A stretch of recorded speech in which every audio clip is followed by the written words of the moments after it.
Hello and welcome to Connections.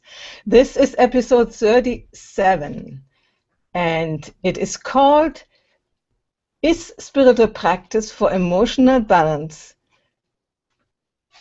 here to help us busy women make room for what matters? And we have our special guest, Vicky Lewis, and she is here already with us in the room. Welcome, Vicky. Hello, Heidi. So happy to be here.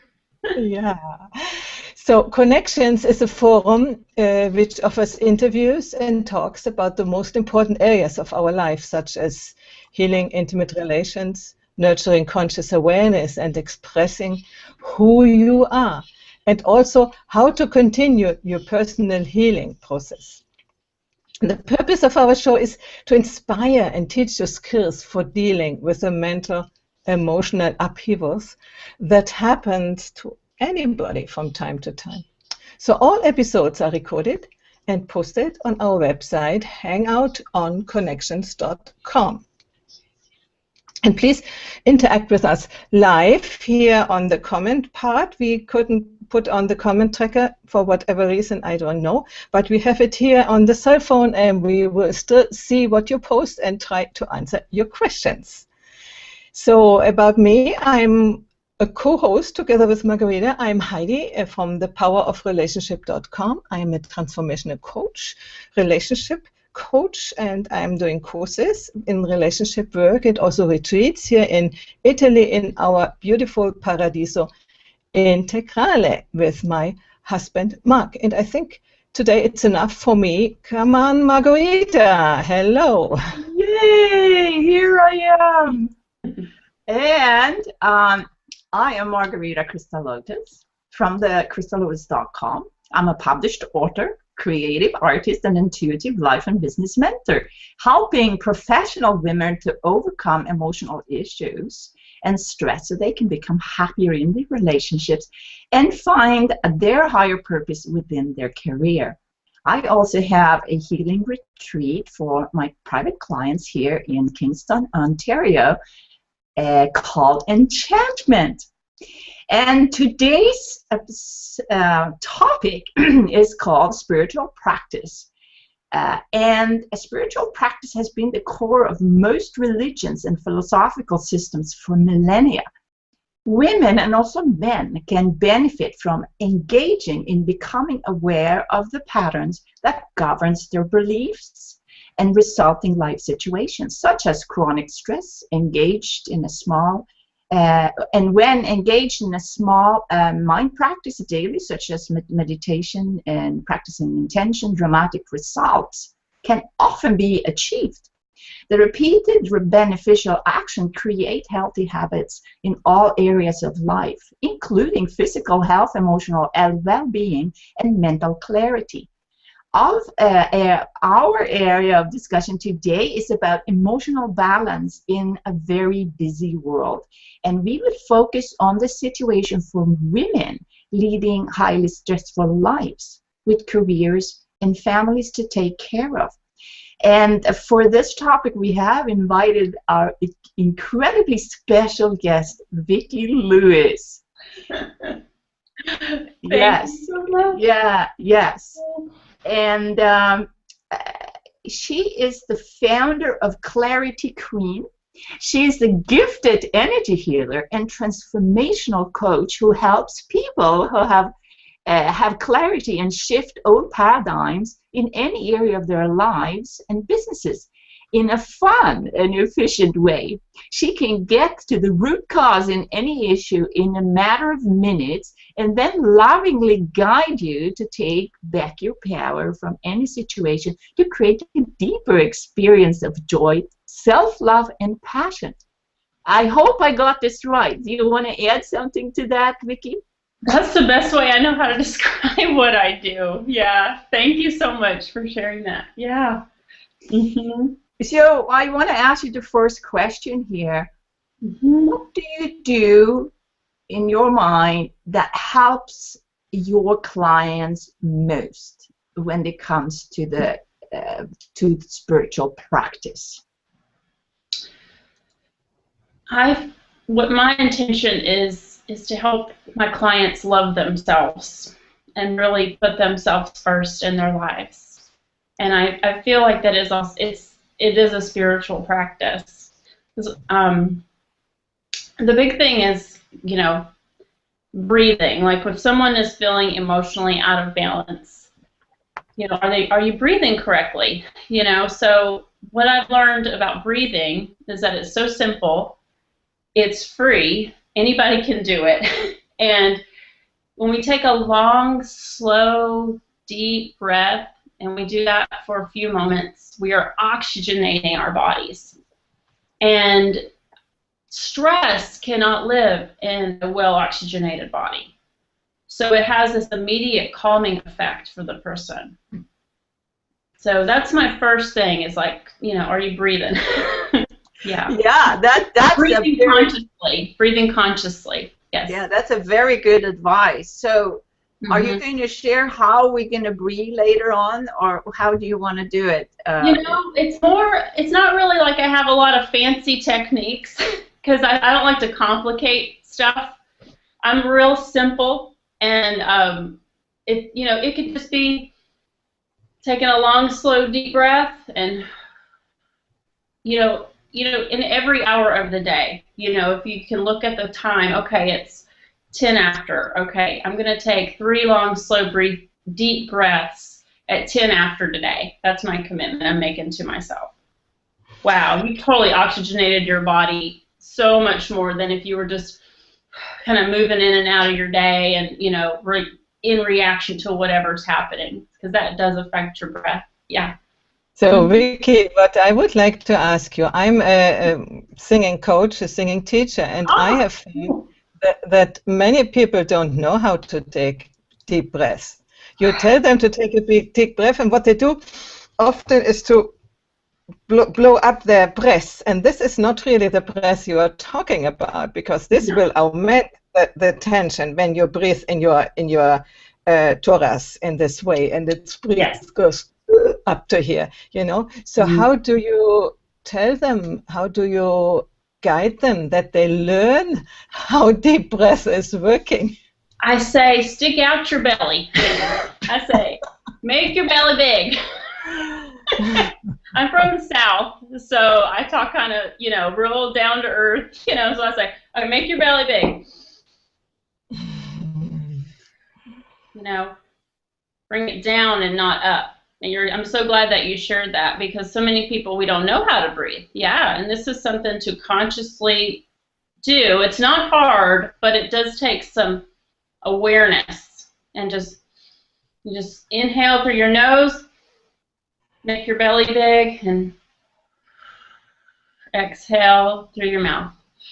Very slowly. No, what comes to my mind, what you could also say to people, take a short run and see how you breathe afterwards. Oh, very, very good. Yes.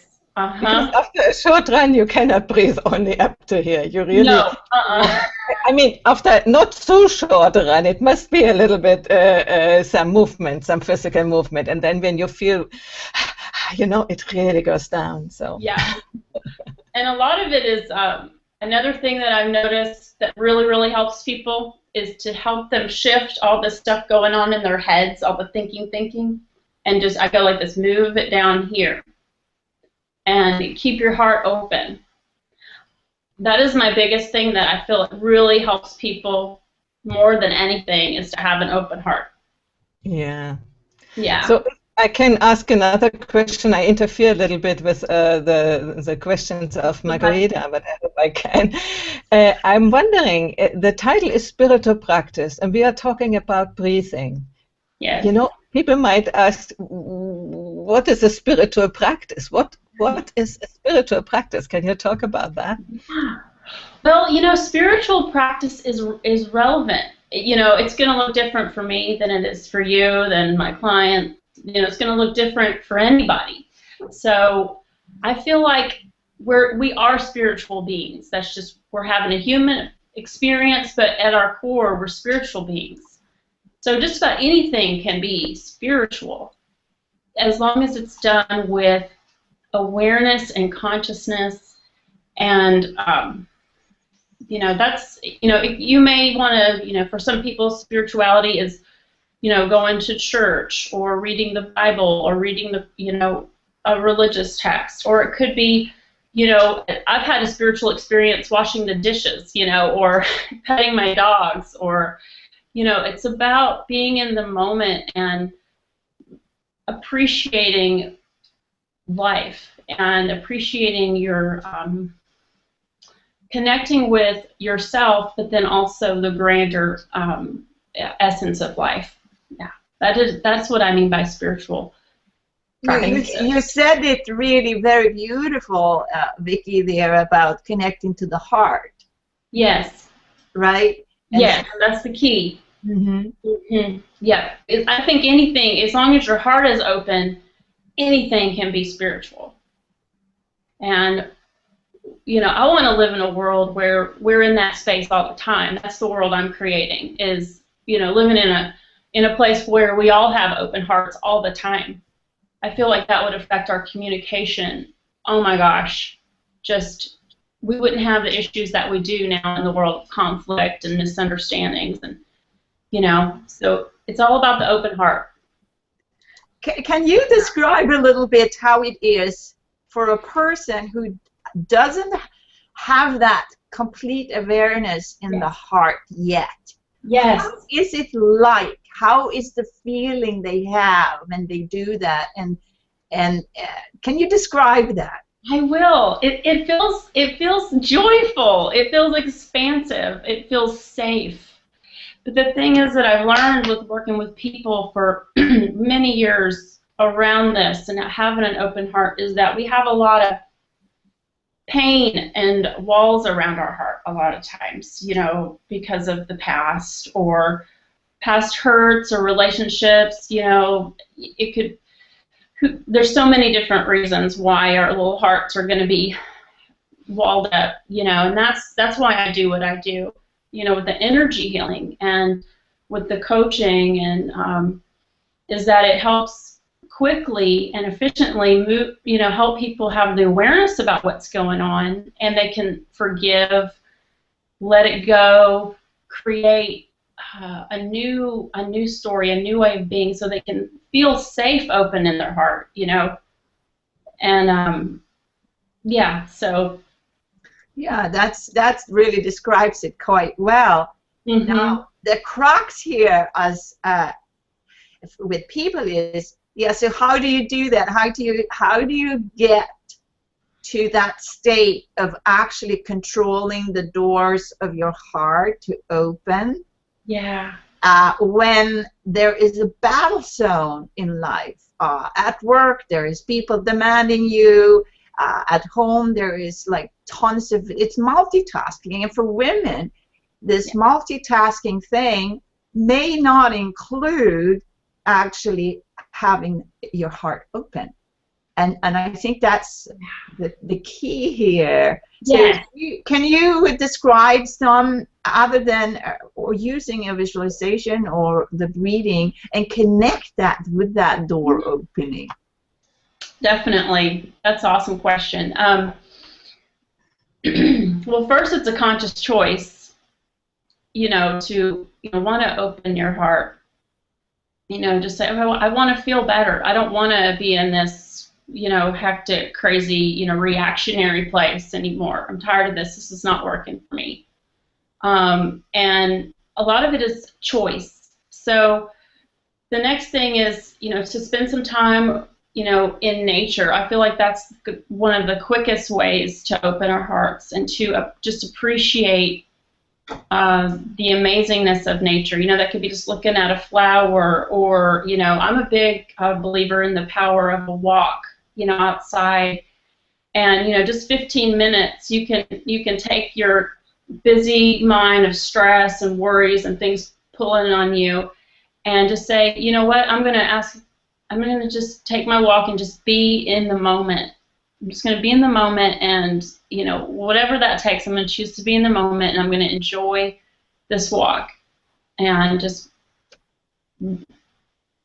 you know, breathe, do your breathing, fresh air, and then in 15 minutes, you're going to come back with a totally new perspective. You're going to be more in your body and more in your heart than when you've left on that walk. That's one easy thing.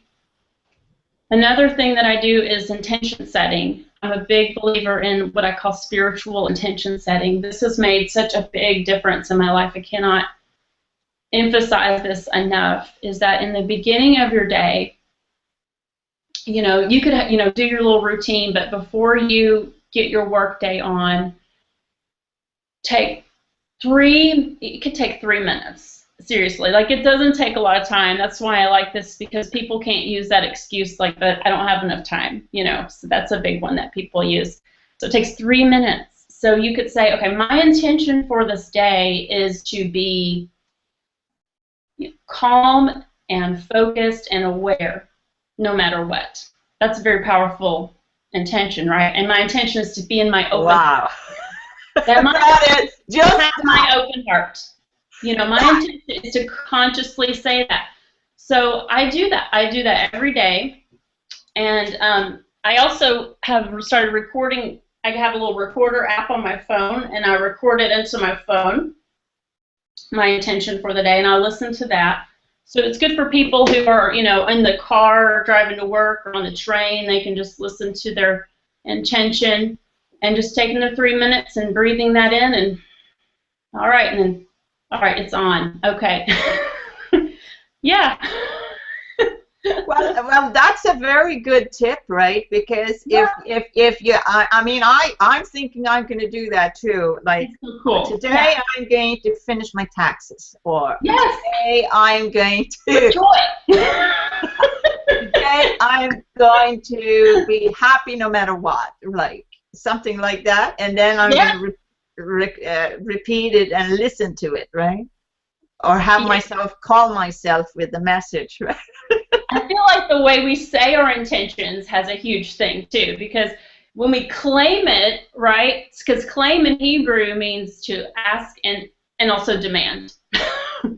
So if we say our intention with power and joy and excitement for the day, that is infusing that day with that energy. But if we say, I'm going to finish them taxes today, that's a closed heart way of saying it, right? So you are going to feel dread about them taxes all day, But if you said, I'm going to do these taxes with joy, I'm going to have fun with these freaking taxes no matter what, I'm going to play my dance music and drink my tea and drink some wine or whatever, and I'm going to do my taxes. Oh, Vicky, I think you have listened to me. Okay. Oh, I have to do that. I know, your eyes. Thank you, every tax authority. Joy in our life about I don't care what it is. I don't know how gross the thing is you got to do. You can turn your joy on. You can turn your light on about it. Well, we should really thank all the tax authorities all over the world for providing this incredible inspiration of transforming this, whatever the feeling we have about taxes, into something incredibly pleasurable, right? Exactly. So you just made a great point. It's a lot about gratitude, right? So, what can you be grateful for about this? Whatever it is. And gratitude has a way of instantly putting us in the flow of life.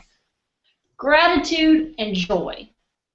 I don't care how busy you are. I know we're all busy. But if we have an approach of, I'm grateful for this. I feel joy. I love this. It's so much easier. You're going to find you live in a world where you're supported. People are going to show up to help. You're going to have more energy. Yeah. So, Vicky, you are talking mainly about inner positions and shifting inner positions. Yes, that's a good way to say it. That you are standing in one point and you see that it's not very helpful. There is another one. You try it out often, and then it is easy to shift from one bang and go to the next one. Yes, and you know what one of my favorite sayings is, because sometimes we have days where we what I call wake up on the wrong side of the bed. We just are cranky, or you know nothing seems to go right. Like you're like, oh, God, can I just go back to bed? You know, it's like, I love this statement. It's never too late to start the day over. It's never too late to start the day over. It's actually a quote from one of my favorite bands called Spearhead, and it's a really fun song. But I just think that is so brilliant, because you don't have to let your day go in the toilet, you know, if you're not feeling good or you have something happen. You know, you can make a conscious choice and make this shift, you know, but it does take some moments of stillness and conscious awareness to do that, like what you were saying, shifting that inside. And that will be reflected on the outside. What I would like to add to that, that it's not a decision, now I'm happy, ha ha ha ha. Exactly. Right. This doesn't work. It's not taking faith. Yeah.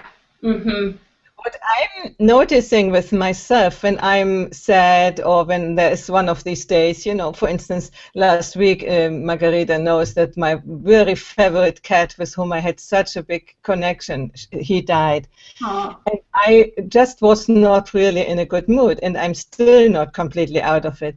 Yeah. But, you know, whenever I feel and notice that I want to drift off into this mood of blah, blah, blah, blah, blah, then I say, okay, now observe, how does it feel? How does it feel when you are in this mood?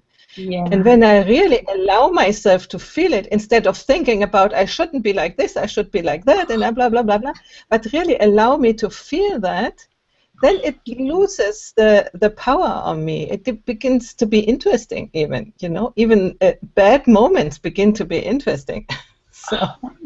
Oh, I love that. Thank you for sharing that. That is true. You know, we have, you know, these feelings, you know, hard feelings. We have, you know, grief. We have anger. We have fear. All of these things, and that is okay. It's feelings. You know, the cool thing is the feelings can move on. The feelings don't define us. You know, and I think where we can get stuck in these what I call the funky feelings is in the judgment of the feeling, our judgment of ourself for feeling that, right? Like, oh, I'm supposed to be, you know, this way, you know, no, that cuts it off, right? And it closes the heart, right?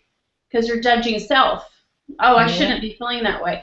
And that, I feel, is one of the most detrimental things to the human spirits. Talk about spirituality, is self-judgment.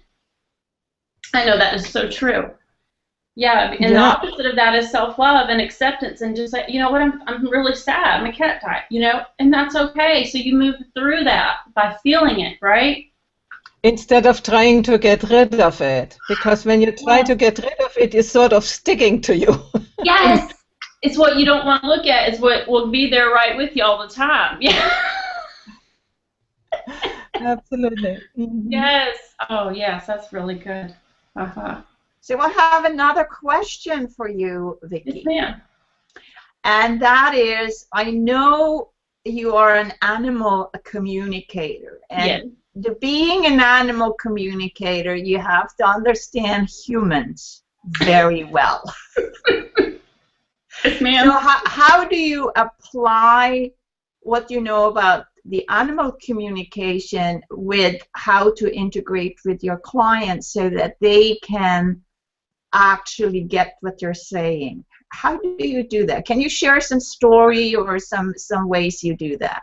So you're saying, like, if I was doing an animal communication with a person and their animal? Is that what you're saying? No, I'm saying I know you have a skill of actually tuning in with animals. Yes. And you could also use that with humans. So could you give us some hints what one can do for a person who's very stressed and tuning in with what the other people are experiencing from this stress that the person themselves have, and can help them?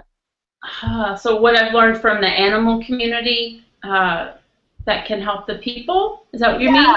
Yeah. Well, Can I interfere a moment? I would say one of the good things is really having an animal and tune into animals to learn about oneself and to learn about emotions.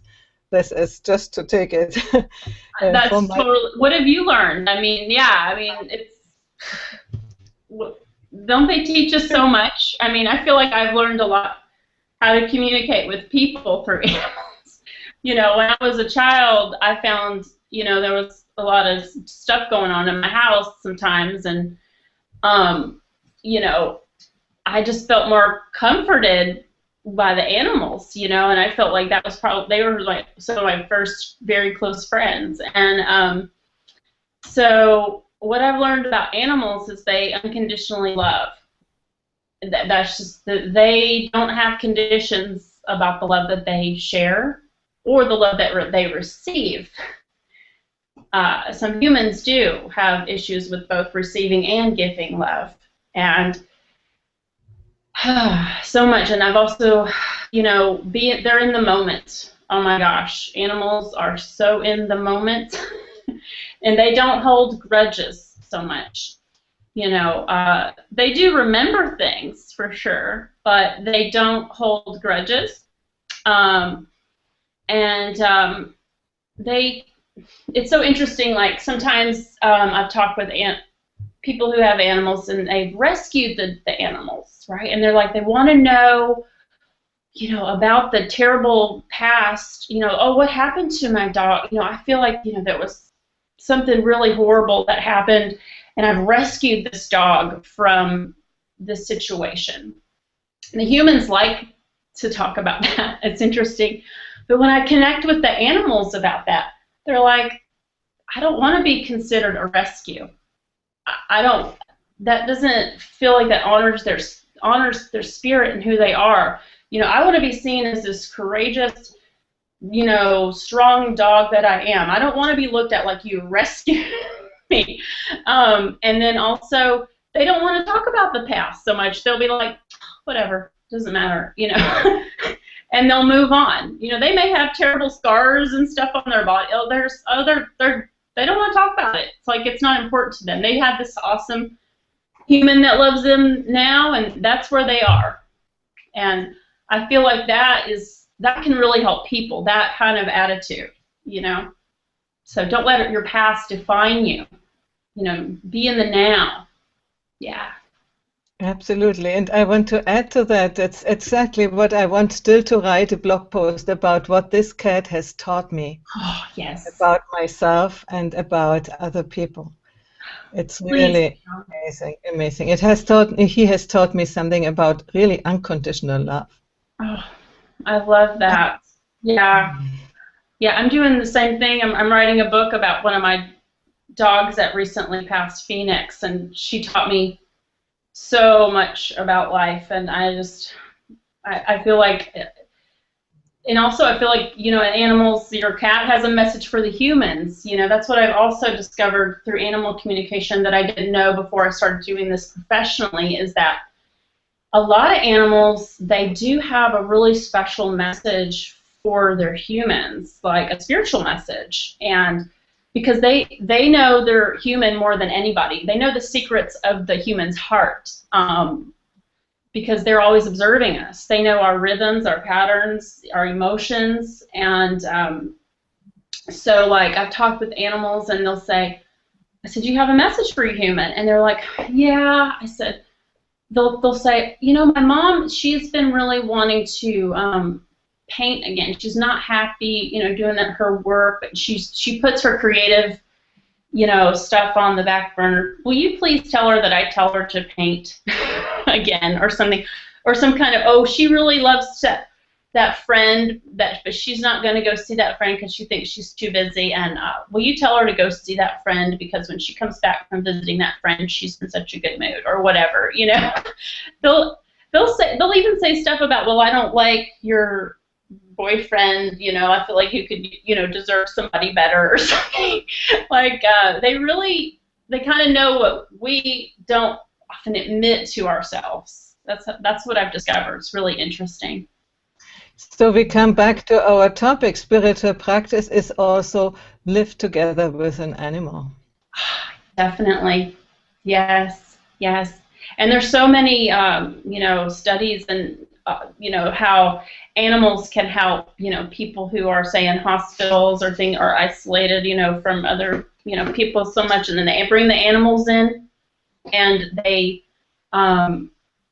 smiled in the first time in years, or they feel, you know, there's like things where they bring in the dogs into prisons. I've seen that recently, and like they say, oh, this dog opened my heart. But that's literally in this article that I read about, you know, prison and dog program. I was like, you know, these are people that, you know, they've had their hearts closed for many years, you know, and they feel happy again. They feel like they're part of society when the dogs come in. Yeah. Wonderful. So, Wow. So a spiritual practice is to allow someone in your life that can open your heart, and that might be the dog, a cat, or another person. Yes. And sometimes it's ourselves. I feel like we can open our hearts. It's the self-love. Yes. And making that choice. But sometimes we do need a person or animal to help us with that process. That's what I've learned also. I'm very impressed by the work you did with your dog. He didn't have legs, right? You carried him with some kind of stroller, right?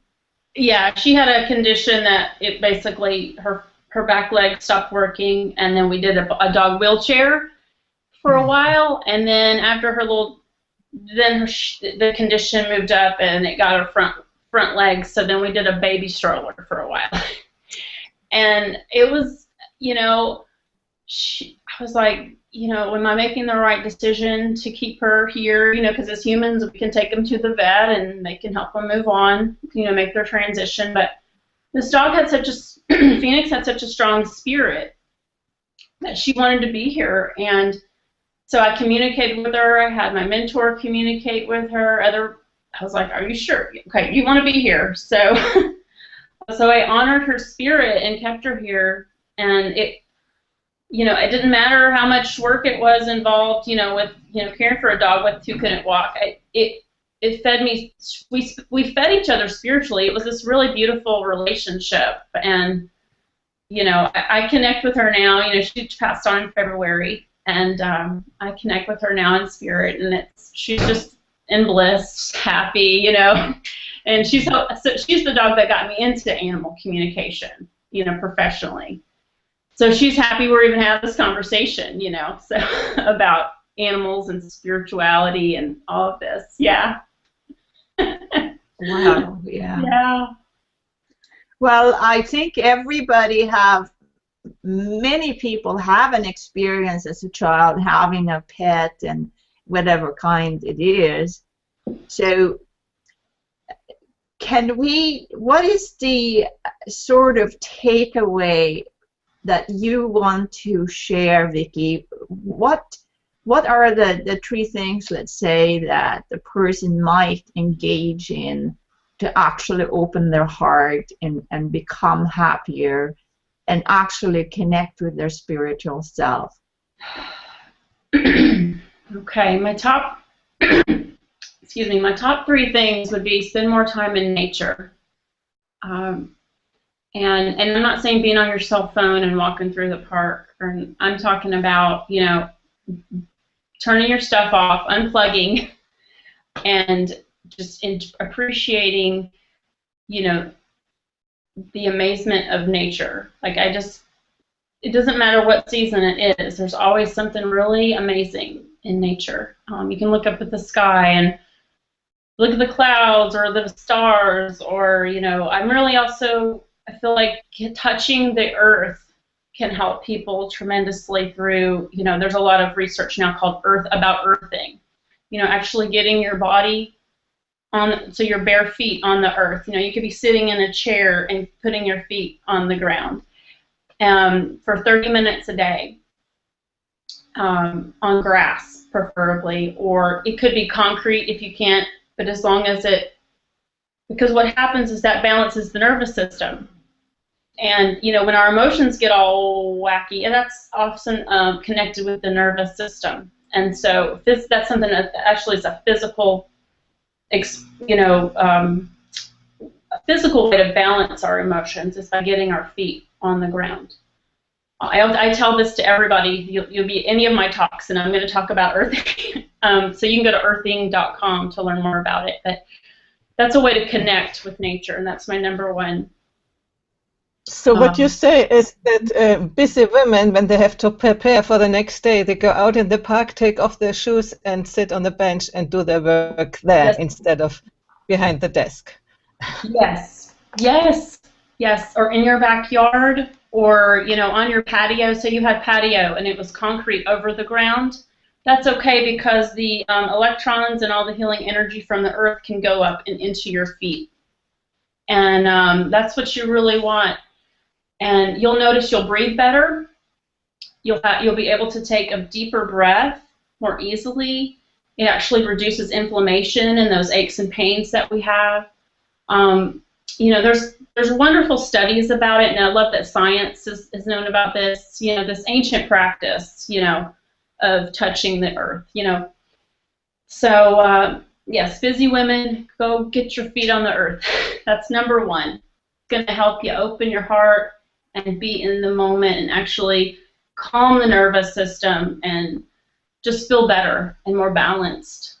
Yeah. Another thing is find something that feeds your soul, that is fun. That could be listening to music, making yourself a playlist that actually makes you feel good. It's all about feeling good. It's all about our feelings, right? So, don't listen to music that drags you down, but more so listen to music that makes you feel more uplifted, or maybe you want to get up and dance. And move and just shake it all off. I recommend a lot to my clients, dance to 3 songs every day, especially for women who are really stressed and are they got a lot going on. There's a lot of nervous tension in the body, and when we can just shake our butt and just dance and have fun just feel like a kid again for 3 songs, that's like 10-15 minutes. Oh my gosh, the spirit's going to lift, the heart's going to open. You're going to be like, oh, I feel good, And I love it because all this stuff I'm sharing is pretty much free. It's like, that's another thing that I like about what I share. And another thing that I feel really helps people is gratitude. Gratitude and not gratitude in a way of not giving like lip service to gratitude. I'm grateful for, I'm grateful for the beautiful day. That's kind of flat, but like I am grateful, that it's, clear outside. I'm grateful that after this talk I'm going to go for a walk. I'm grateful that I'm here with you. Be really in the moment when you do your gratitude. And I feel like you can't really be in a bad mood if you're in gratitude. And so one of my friends, that I've known, since I was 15, she just started a page on Facebook for her friends because she knows the power of gratitude, and it's like the give thanks page. And so just for her friends, but they go on every night before they go to bed and they list 3 things that they're grateful for. And they share it with people, and I just think that's so cool. And it's just about being grateful and also sharing that spirit of gratitude with the people that you love too. Yeah, those are my 3 things. That is great. Heidi, do you have any further questions for Vicky? Oh, I would have a lot, but we don't have the time. I know. I really love your reminder about the gratitude and not forget it. We so often take it for granted, that we have everything and that the trees are growing by themselves and it's nothing, no? But that we really take it into consideration, all the good things in our lives and in every day and every minute. And I'm grateful to have got to know you here, really. Oh, I know. I want to come to Italy and visit you. Yeah, wonderful. And I'm sure we will connect. So my takeaway for today is really this insight. I mean, I knew it, but it's a confirmation that everything can be spiritual. That spirituality doesn't mean sitting on the cushion for 12 hours a day or something. It can be sometimes, but this is not the only way of being spiritual. I would say spirituality, as I understand, it's more like you, that the whole life, the whole day is, how do you say, filled by spirit. And this can be happening when you are aware, when you are conscious of what is happening, as well as we can. And for me, life is about getting ever more conscious, ever more conscious. And so really, thank you for that. And I can take this moment. I'm preparing a new Hangout show, which is called The Wisdom Factory, where we will talk about all these things, about these levels of consciousness and how we can grow up into higher levels of consciousness and so on, and how it is implementing itself in all areas of life, in all perspectives. So I invite everybody to be there, also you as a guest. Oh, cool! Wisdom Factory, yeah. I would love this. It's right up my alley, yeah. Oh, thank you so much. What a great insights we have. Yeah, so to summarize, I think we've got a really beginning of a new mini-series, Spiritual Practice, and I would love to have you back here, Vicky, again, and we could discuss further things in there. And, yeah, I would love that. I've got a lot more to share. Yeah, for sure. Yeah. Love talking about this. Thank you. So thank you so very much for your insight, and I'm going to take that away, going out in nature, dancing, and be grateful. Yes. Yeah, awesome. My pleasure. Yeah, what an honor to be here. So Heidi, what is the next week's show about? The next week we will have Tae Ming Oi here with us, and her topic is mental and emotional first aid. So she will talk, I mean, we are more or less always in this area of consideration, what to do when you are really overwhelmed with, I mean, it's even some people, you know, they begin to think about suicide because they cannot handle their emotions. And she will talk with us about these things. So I invite you all to, if you are interested, if you know people who have problems with their emotions, so she will give some steps how to handle these emotions. Beautiful. Okay, so Vicky, do you have a final say here? What you want to share with our audience? Yes, I want everybody to give themselves a big hug. Yay! Thanks for showing up.